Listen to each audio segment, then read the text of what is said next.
Hi, I'm Mitra Sorrells, editor-in-chief at PhocusWire, and I am delighted to be joined today by Adam Harris. He is co-founder and CEO of Cloudbeds. Adam, welcome. Thank you so much for having me this morning. Great. I have to start by pointing out that you are coming up on the 10-year anniversary of Cloudbeds. As you think about that, does it feel like those years went fast or slow or a mix? Well, I recently saw a few photos of Rich and I when we first founded the company over basically a decade ago, and I had a full head of hair. So Cloudbeds has been mean and brutal to me. No, it's been an unbelievable journey. That's been probably one of the most humbling experience in my life, except for having a child and being married to an amazing woman. But it's been a ride for sure, and I still wake up every day, can't believe how fast the time is flying by. Yeah, well, particularly these last few years, right? They're really a blur. So They are, and I feel like we're about to go into a tunnel again with this economy. well, yeah, we could probably talk about that, a whole nother show on that for sure. Let's talk a bit more about Cloudbeds before we jump into more of our topic here today. Give me a sense of the scope of the company today. Yeah, I mean, like in hindsight, so when we first started, it was just a few of us in a remote sort of structure. I think there was like less than five in our first year. We're now 750 plus people in 46 different countries. And what's crazy is we now power, about 2.5 million beds in 157 markets around the world.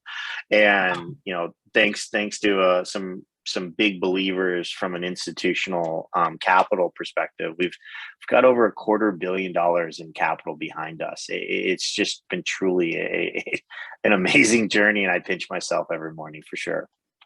Yeah. So speaking of capital, I know we covered your last funding round was last fall, led by SoftBank Vision Fund 2, $150 million Series D. Yep. That's give us a sense, just maybe briefly, what capabilities does that give you? Well, look, I mean, we've been blessed by two capital raises that I feel like have been completely perfectly timed. I think you also covered our Series C, which was Yeah. 2 days before the lockdowns occurred in New York and California, back in March of 2020. And then, obviously taking advantage of economic conditions in 2021, the capital that not only SoftBank, but Viking and Echo Street and some of the other brands that are behind us, these are patient investors who see a really incredibly bright future for Cloudbeds. And with that type of capital, it doesn't necessarily it not only means that we have enough money to invest in things that are from an R&D perspective that are going to be very meaningful to the brands that we support. It also gives us a future to weather whatever storm that might be presented. Obviously, COVID was the biggest what if I've ever experienced in my entire life, and we actually had incredible growth, which is why we were able to raise the SoftBank round. But then even going forward with all this economic uncertainty, we have the deep sort of pockets now to weather and keep investing and keep spending tremendous amount of money in R&D and whatnot, and so over the next few years, we'll double and triple our R&D budgets. And that's going to be very unique when many of our competitors will not be able to raise or will have challenges. And so for us, it gives us opportunity to acquire, which we've announced, two acquisitions in the last 3 months. And there's another one that closed last week, which we'll announce in the near future. And so we might do more in that area, but for us, it's just building and continue to support our customers in this industry. And so we're very, very excited about what we'll reveal over the next months ahead for sure. Okay. So, the focus of our talk today is about the democratization of technology in travel. So let's just begin with sort of a baseline, what are we talking about there? And specifically, what types of technology are you really talking about? This is one of my favorite topics. I'm glad we get to talk about it today. This is why Rich and I started Cloudbeds. We are travelers. I've been to 57 countries in my lifetime. I was lucky enough to be the travel buddy of my father, who would go around the world speaking in different parts of this amazing world we live in. And for me, some of the most important parts of my life have been shaped from travel experiences. And so being able to provide that to the world in sort of making it a little bit easier for people to experience travel is something that's in our DNA. And what we recognized when we first got started, none of us really had hospitality experience when we came into this market. We were sort of an outsider looking in. And we were blown away by the fact that there was a few sort of dynamics. One is the industry was bound by technology. And in many ways, the accommodation and experiences that we're starting to see up are not necessarily bound by walls anymore, right? You have glamping tents in the middle of a national park, or you have an eco lodge in the rainforest of Costa Rica. They might not really have walls. And so why were hotel brands being put into these sort of boxes? And what we found was there was this not trickle down effect from the biggest brands, the biggest technology providers. They weren't paying attention to the largest population of hotels in the world, and those are the independents. I heard this crazy stat, and at first I didn't believe it, and then I've heard it many times over from numerous different sources. 9 out of 10 properties in the world are using some form of cloudless technology today, meaning like on premise, like localized to their desktop.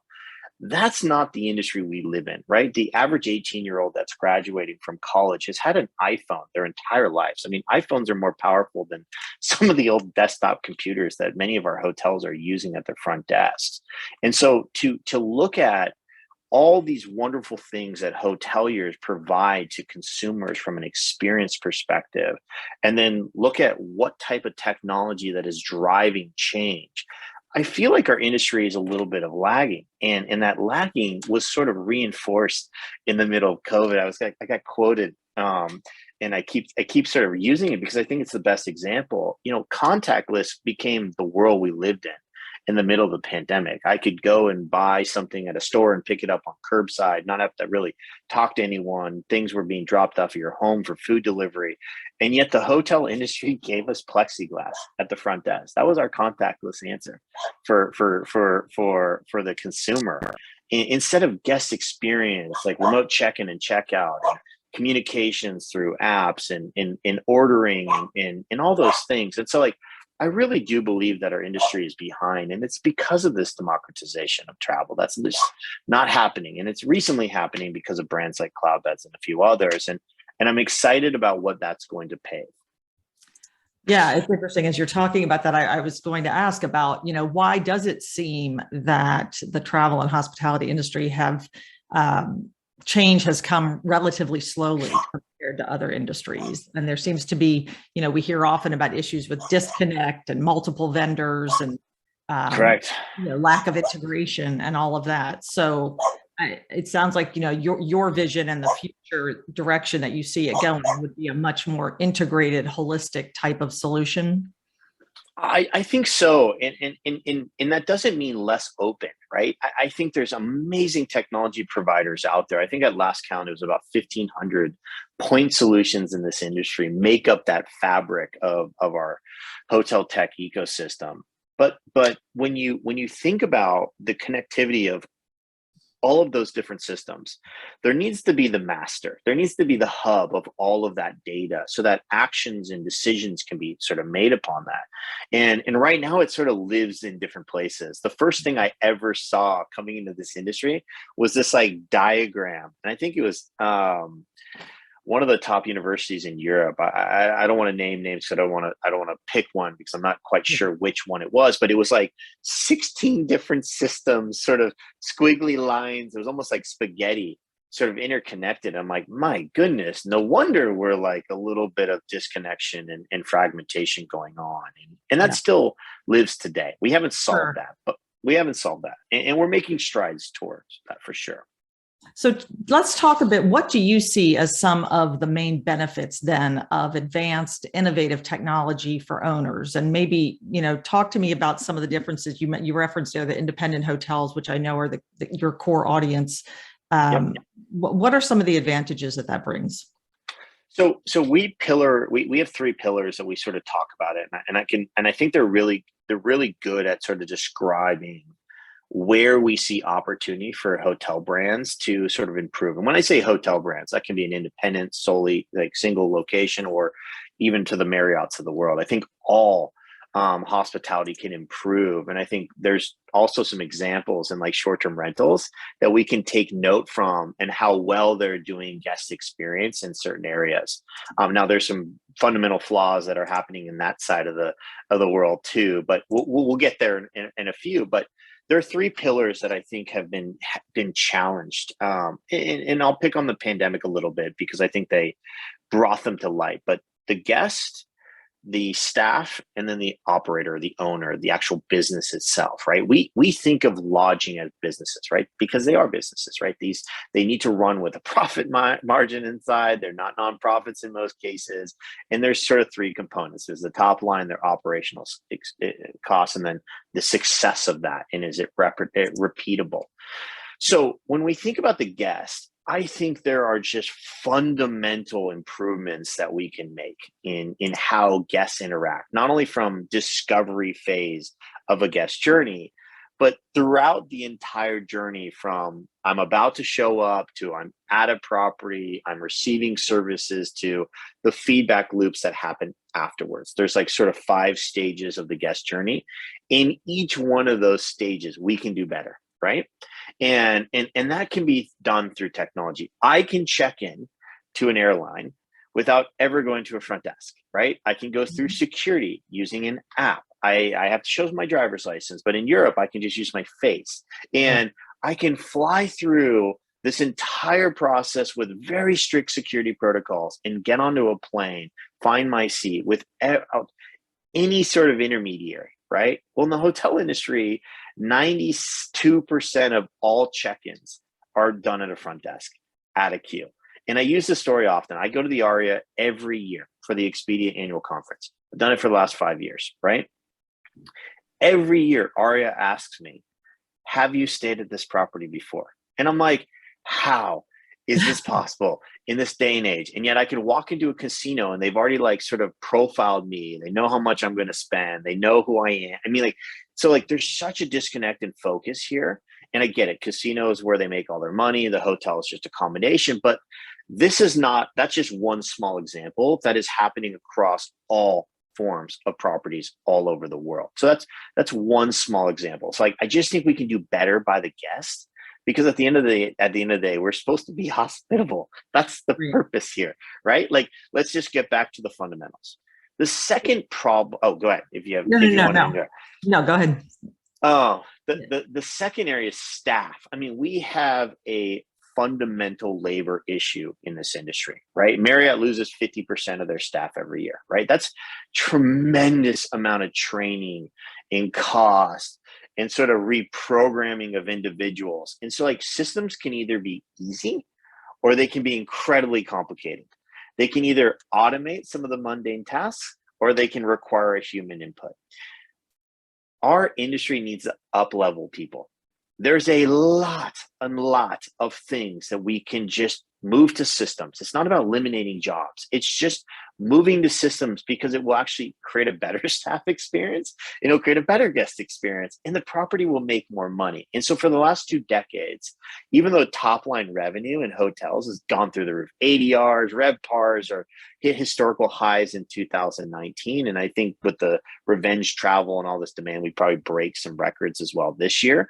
But the cost of operating a hotel is at its all-time high too. So all the inputs in running it are becoming more expensive, and that's challenging total, sort of GOPAR, right? Or the gross operating profit per available room.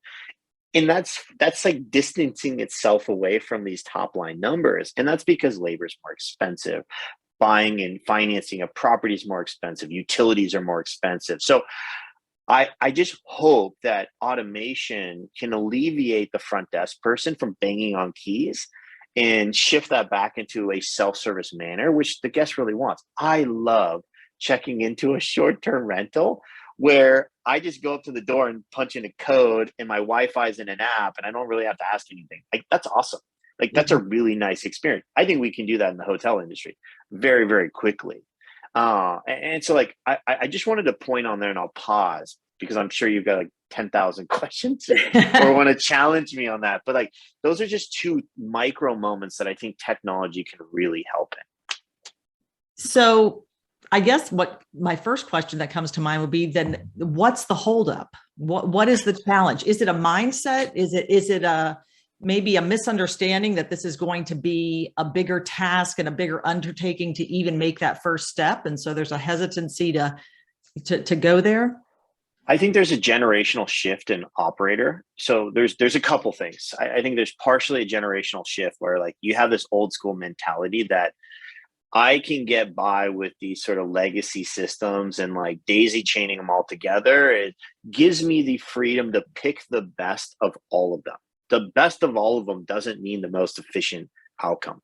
And even then I would argue, like, I am not a channel manager.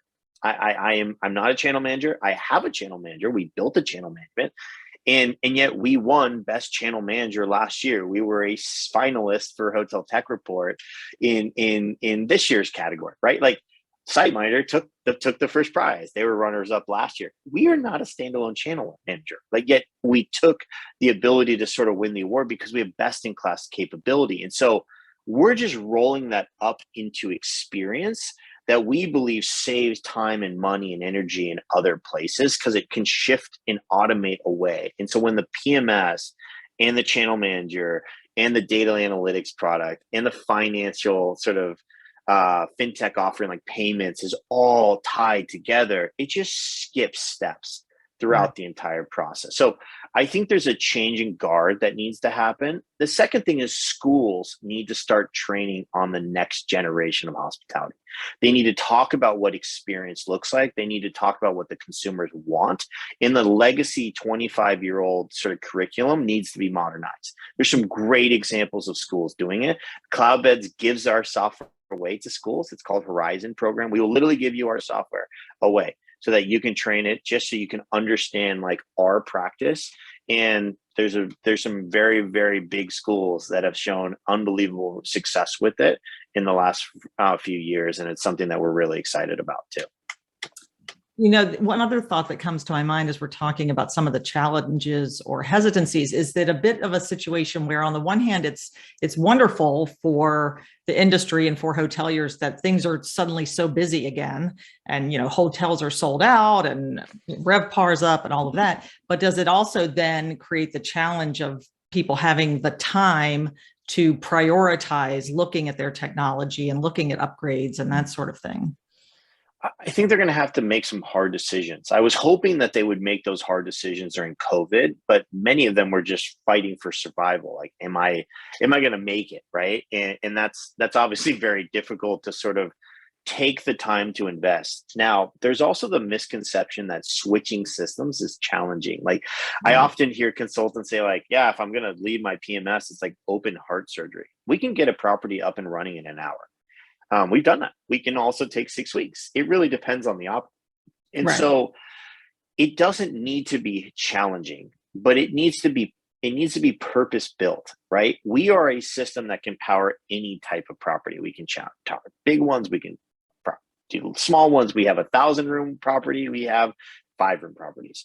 We've built the system to be agnostic, right? We really wanted it to sort of customize into the ecosystem so that the property could take their experience that they're after and then match it to a system that would accommodate that. If they don't want a front desk, cool, we can provide it. If they want a front desk, they can do that too. If they want to be high luxury or low luxury, that's fine. I was really disappointed to go to one of my favorite properties during the pandemic, and like 2 of the restaurants were just closed. And they weren't advertised that they were closed. They just said like limited hours, but the limited hours was purely based on like, could they find people to staff? That's not their fault, but that was something that wasn't provided up front. in my understanding of my journey to that property. Would I have changed my mind of where I stayed? No. But it was something where I was like, oh, that stinks. And it was like almost this like little micro letdown. And I Yeah. feel like things are happening. Now, I don't live in a royal manner. I don't need my sheets changed every single day or my towels changed. I don't know why that was a thing in the industry. I don't know Right. if you change your sheets every day at your home. Good for you if you do, but like I don't have that luxury and I probably never will. To be honest with you, I don't really want my room cleaned. I kind of want to just do my thing and like use it as I need and then leave. And then you can clean my room for the next person. So I think there's some also really good things that are coming out of the sort of changes that are going to limit some of the services that we're all used to, and we can shift them into other areas, other ways to sort of provide those wow moments for these travelers. And again, if I'm a business traveler, I might have different needs than a leisure traveler, Right. right? And Right. but there's even a blending of those two right now. You get these sort of leisure events where the majority of business trips are being extended into leisure right now, and like that's awesome for the industry. So Right. I hope that's a continuation for the years to come for sure. Before we wrap up, I just want to ask, because you referenced at the beginning that you're planning to triple your investment in R&D in the Yep. future. Can you give us any of a sense of what are some of the priorities for Cloudbeds as you look ahead? Yeah, so I mean, I think we've talked a lot about that. So for us, it goes back to those three pillars: the business itself, the guest, and then the operators or the staff. We want to go deeply into each of those three lives. So like data is hugely important to making the right decisions for a property. And so we have unbelievable data analytic products that are coming out that are already being tested and piloted with our customers. And we're just going to go deeper into how that can become action. The guest journey, like deeply enriching ourselves into each stage. We already are in the discovery stage. We're already helping properties find consumers. Amplify is helping augment that. That's our brand new announcement that we made 2 weeks ago in helping find the next guest. Like social media is the number one driver of sort of the search discovery for consumers right now. So like, how do we get deeply woven positioning into those various areas? And then lastly, like, are there ways for us to help these operators who are struggling to find labor in markets like the US is 350,000 jobs short to meeting the demand that's coming this summer? Like that's a lot of jobs that an industry needs to fit. And so how can tech augment those gaps through some stages of automation, like the guest check-in process or pricing and positioning and things like that. And so we're really, really excited about some of those areas. I think you'll hear some announcements from us in each of those areas that sort of signal some of the things that we're going to do. But we're just here to support our customers. We love our customers. They love what we're doing. Our net promoter score with our customers is through the roof and probably best in class in the industry. And so like we are also putting teams back into markets, like putting them behind the front desk and saying, what can we do more to help you navigate what we don't know is coming in the future? And I can't wait to see what that yields. Wonderful. Well, sounds like definitely we will be hearing more from you in the very near future. We look forward to that. So thank you so much for joining me, Adam Harris, CEO of Cloudbeds.